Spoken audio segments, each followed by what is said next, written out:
CST, une annonce que l'on n'attendait pas de sitôt.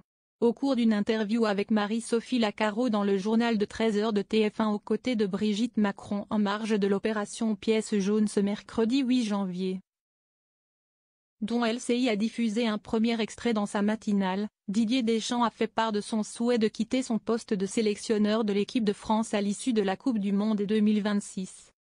Je suis là depuis 2012, je suis prévu jusqu'en 2026, la prochaine Coupe du Monde, mais ça s'arrêtera là car il faut que ça s'arrête à un moment.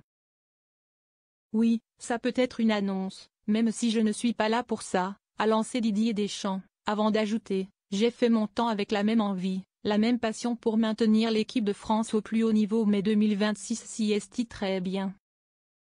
L'entraîneur de 56 ans en a ensuite dit plus sur les dessous de son choix. On n'a jamais envie que ça s'arrête quand CST une belle chose mais il faut savoir aussi dire stop, il y a une vie après.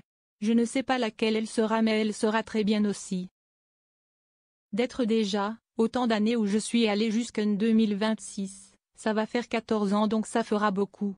Après, le plus important CST que l'équipe de France reste au sommet comme elle l'est depuis de nombreuses années.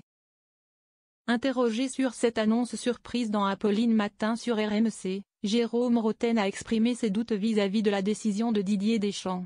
Franchement, je ne comprends pas trop le timing, estime le consultant, qui a ensuite expliqué son incompréhension. L'Euro n'était pas forcément exceptionnel même si on fait une demi mais dans le jeu et dans l'image, des choses n'ont pas plu aux Français. Mais l'annoncer 1 an et demi avant la fin de son contrat, je ne vois pas l'intérêt si ce n'est de trouver